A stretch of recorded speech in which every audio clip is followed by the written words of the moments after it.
jeg vil guide dig igennem og binde den her strækvikkel. Og til det der har jeg selvfølgelig min vikkel.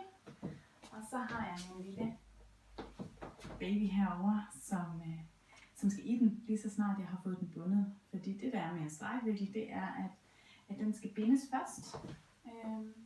Og så kommer baby i den bagefter. Så imens jeg binder, så er det enten far eller en anden, som kan underholde baby imens, eller så kan baby ligge på et trygt sted, hvor man ikke kan falde ned imens.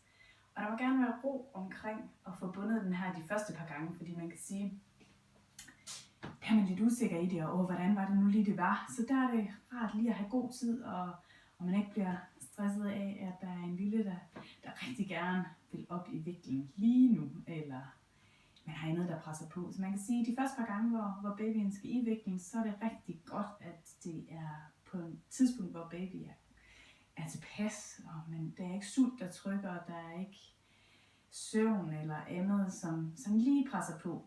Det der er formålet med at få baby i viklen de første par gange, det er helt klart, at det skal være en god fornemmelse, en god oplevelse for både mor og barn. Så nu vil jeg lige hjælpe jer med at få det her 4,5 meter stof omkring jer.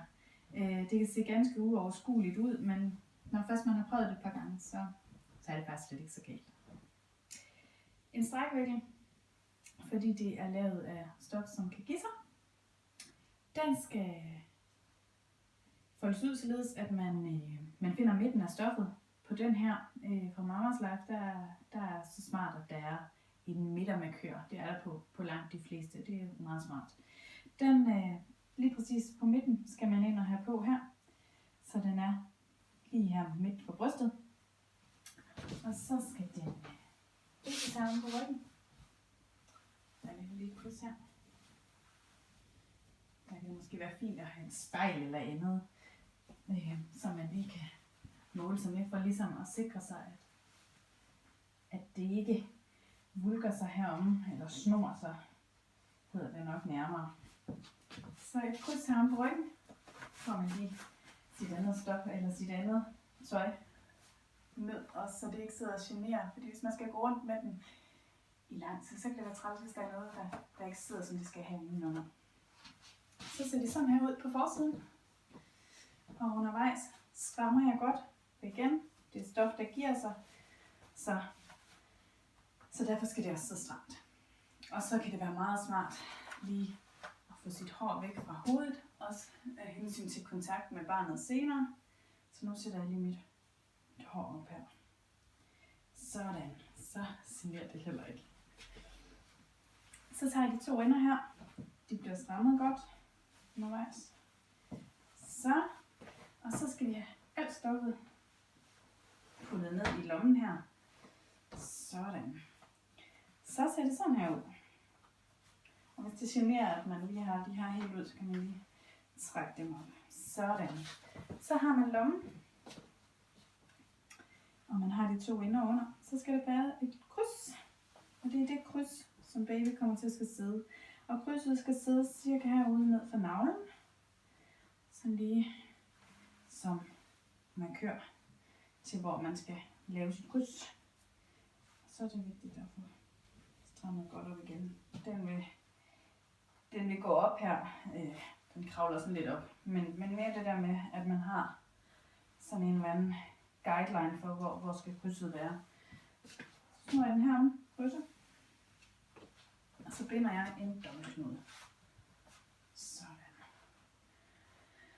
Og så er vægten simpelthen bundet. Der er her på krydset, hvor barnet skal sidde. Der er lommen. Og så er der hernede, hvor jeg har bundet min vikkel. Så nu er det tid til at tage sit barn i hænderne. Der starter man simpelthen med at etablere en kontakt og få en god øjenkontakt. Fortælle, hvad der skal ske. I hvert fald, at man lige udstråler en eller anden form for ro og etablerer en tryghed i barnet, således at barnet er tryg ved, hvad der skal ske. Fordi når først man er tryg i det selv, og som mor, så smitter man også det over i barnet. Så det er rigtig vigtigt at i hvert fald lige få den kontakt, altså man ikke bare jager barnet i. kan man sige, skidt med, om det tager kvarter 20 minutter for baby i viklen, fordi bare det bliver en god stund. Ja, så nu vil jeg simpelthen få mit barn i viklen, og det starter jeg med at gøre heroppe og putte det op på min skulder. Så tager jeg armen ind igennem her, og får benet ned. Og ja, så prøver vi også over på den anden skulder. Og hele tiden har jeg en arm støttende på barnet, og barnets nakke også bliver støttet. Og sådan. Så skal vi ned her. Så får vi lige så stille mængelværet ned her. Så kom barnet ned og sidde i krydset. Så skal jeg føre stoffet over barnet. Det skal jeg fra den ene knæhase og langsomt over til den anden. Så der er stof fra knæhase til knæhase. Og hele tiden har jeg her en hånd på barnet og støtter den, for der er altså ikke støtte nok endnu til, at jeg kan give slip. Og det andet stykke stof, ligeledes ud over barnet, fra knæhase til knæhase. Lige her og her. Vi skal gerne have lavet en såkaldt froststilling på barnet, således at barnets knæ sidder over barnets numse. Og så er det her, jeg kan med den inderste stykke stof, kan jeg få ud over barnets nakke og støtte barnet.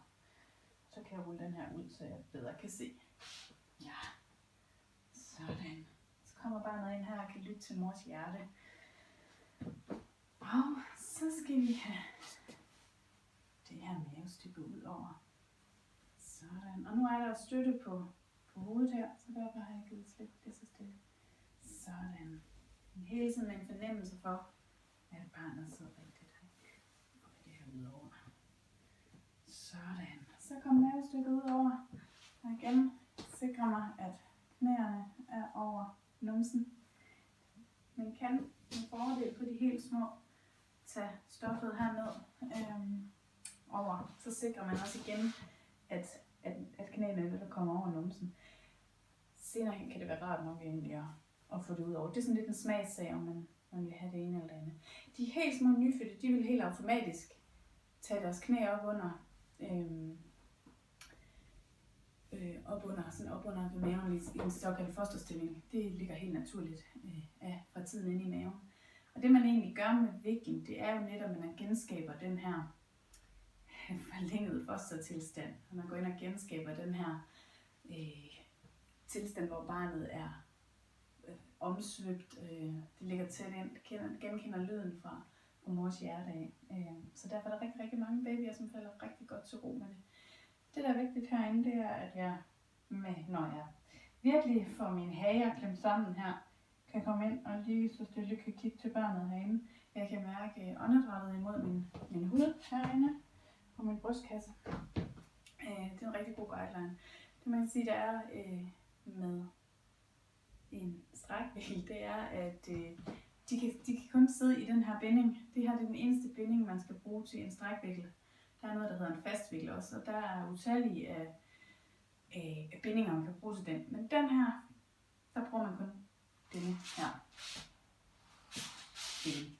Så enkelt er det, og de skal altid sidde på den her måde. Og en strækvikkel må man heller ikke binde på ryggen. Så altid i den her forestilling, i den her binding, på den her måde. Ja. Så nu har jeg simpelthen mit barn i kyssehøjde, krammehøjde. Jeg kan simpelthen få timelang knus på den her måde, samtidig med, at jeg skaber en rigtig, rigtig god kontakt med mit barn, og vi mærker hinanden, vi føler hinanden, og mit barn kan lære verden at kende i skærmede omgivelser. Og det kan fornemme mig som mor i, hvordan møder jeg verden, og spejle sig i det på længere sigt. Ja, baby må sidde i viklen. Alt det, man næsten har lyst til, kan man sige. Selvfølgelig med måde, mor og barn skal være med i det. Begge to, men der er ikke noget begrænset i, at de sidder forkert eller noget som helst. Den her tilstand, eller den her position, de sidder i forestilling, det er den, de også selv lå inde i maven, og vi selv valgte at ligge i. Så der er ikke noget der. Ja. Vi skal have baby ud igen. Det gør vi ved at trække mavebæltet ned. Og så tager jeg hånd på barnet her, for nu begynder jeg at løsne den. Sådan. Taler stille og roligt til barnet, fordi nu tager den fra et skift til et andet. Og så kan det være rart lige enten at råbe lidt her, og lige det er okay. Ja, det er okay. Nu skal de ud af væggen. Ja. Jeg har fået baby ud af alle stykker stof. Så har det bare benene tilbage her. Sådan. Tager under armene. Støtter godt op under nakken. Og så trækker jeg lige så stille op. Og der var du jo. Goddag. Der var du. Ja, var det dejligt. Ja. Hele tiden have for øje, at man er med i at kunne afstemme barnet igennem hele processen. Det gør det bare i hvert fald noget nemmere, fordi så udstråler man selv som mor en sikkerhed, og det går direkte over i barnet. Og hvis man er tryg og selvsikker i det, man gør, så er man et godt stykke hen ad vejen.